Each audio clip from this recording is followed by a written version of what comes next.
I have a guest speaker come in to speak to my program. And like 90% of my university experience was spent with Zoom playing as a podcast in the background while I worked on side projects in a different tab. But for some reason, this speaker was intriguing enough to interrupt my multitasking and catch my attention. It was as if he was speaking directly to me, staring into my soul. He talked about how throughout your life, you've probably consumed countless videos, podcasts, articles, books, movies, but you've probably forgotten 99% of it. Our world has evolved to be abundant in information, but our brain just hasn't caught up. It's good at telling stories and making arguments, but it's awful at remembering that stat from that article you read last week or that quote from that book you read 10 years ago. But what if there were tools that we carried around in our pocket every day or in our backpacks that were exceptional at all of those other things? And what if we were able to use that technology to construct our own personal second brain? Whoa! The speaker was a startup founder who was working on a note-taking app with exactly that idea in mind. And it sucked. It was clunky, it didn't really make sense, it was hard to use, but luckily I had a friend in my class who had heard of the second brain movement before and recommended me this video by Ali Abdaal. In this video, we're going to go over the 10 fundamental principles of building a second brain so that you can also maximize your productivity and creativity. Which launched me down the rabbit hole on the search for a perfect knowledge management system. And it wasn't long before I discovered this man, Tiago Forte, the granddaddy of the second brain movement and love of my life. He taught a $2,000 course on the concept that I was way too broke to afford, but I devoured hours of his YouTube videos, podcasts, and articles on the idea. Pause. The Dunning-Kruger effect occurs when a person's lack of knowledge and skills in a certain area causes them to overestimate their own competence. I started building my second brain with Tiago Forte's method in mind, but I quickly thought to myself, what does this guy know? It's not like he's been studying this for years. I could design a better system. And so I went deep down the rabbit hole. I researched the theory and different mathematical approaches to tagging. I researched taxonomy, or the method of categorizing animals and species. And I created a super complex database of notes in Notion. Each note I took was to be categorized by at least 6 variables that depended on what type of note it was. And I kept it up for a couple months, but it was crazy complicated. I was obsessed with keeping this perfectly organized record of every idea I had or every piece of information that I came across. And so at first, I was in the mindset of a consumer. I was just watching stuff for the sake of watching stuff. But I had turned into the mindset of a collector, which is a nicer word than the reality, which is I was a hoarder. I wanted to collect bits of knowledge in my second brain, so if I ever had to remember something, I knew exactly where to find it. But as I started to see and work more in the real world, I realized that isn't realistic and it isn't that helpful. People don't care about what you can remember, they care about what you can do. And that mindset shift was super key to me. I went from a consumer to a collector to a creator. And there's whole philosophical books to be written about that idea because, as Nietzsche said, little do the people understand what is great.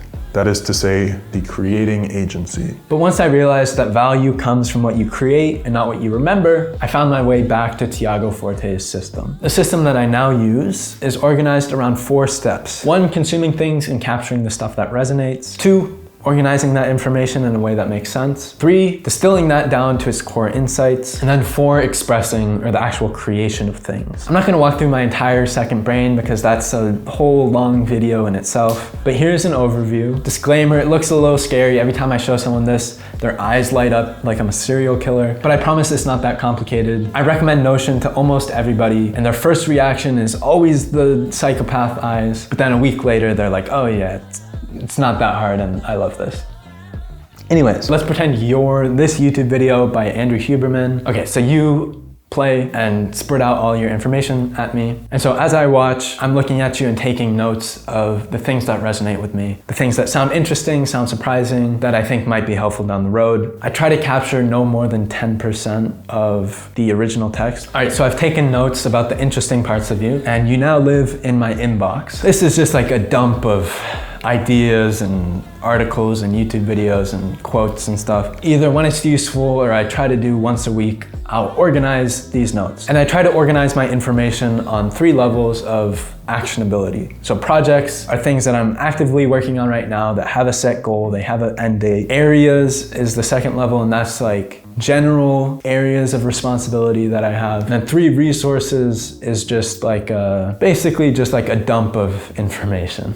by topic. So I think you're related to like my area of responsibility of personal management. You could probably go into a couple different buckets, but I'm just gonna guess where you'll be most useful in the future. So I drag you into the personal management folder, and that's level 2, organized. Level 3, distill. Let's say I'm looking to improve my daily routines. One of the first places I'll go to is my personal management page. So I open that up and I find you, beautiful you. And I'm like, hey, this is probably helpful. So I'll go in, read my notes, and I'll bold the things that are most interesting. But that's really, I don't want to really work too much on this. That's all I'll do today. So then let's say in a week, I come back and I go back here and it's like, oh yeah, there's that YouTube video I watched last week. You're like, oh yeah, I bolded these things. And so I'll go and skip through the article to the bolded parts. Then I'll highlight the parts that are most interesting. And at this point, I'm like, hey, this is probably enough information to create like a guide for myself. So that leads to step 4, express. Then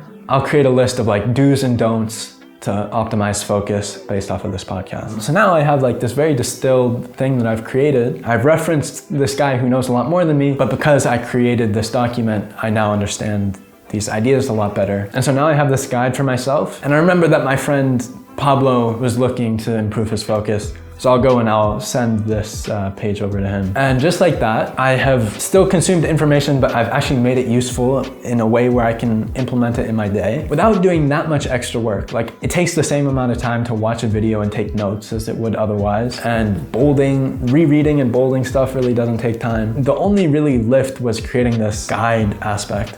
But I already had the highlights and everything there. I had all the information. So none of this is really hard, but it gives me a system where now I have this practical guide to optimize focus based off of this super smart scientist. And I can send it to my friend Pablo. I can help him. And he's like, oh my gosh, this guy's a neuroscience genius. When really I just like copied some stuff and bolded some stuff. And there's like a flow. It's a way to like deal with all this information and take it in and then express it out and create stuff into the world and not feel so anxious all the time about all this information and having no idea what to do with it. But hopefully this is helpful and I at least sparked your curiosity about this idea because this concept has changed my life. Like genuinely so thankful for it. So I'll link to some helpful videos below and blog posts if you want to go down the rabbit hole, drink the Kool-Aid. But yeah, hope this helped. Peace. DM me for feet pics and yeah, drink some water.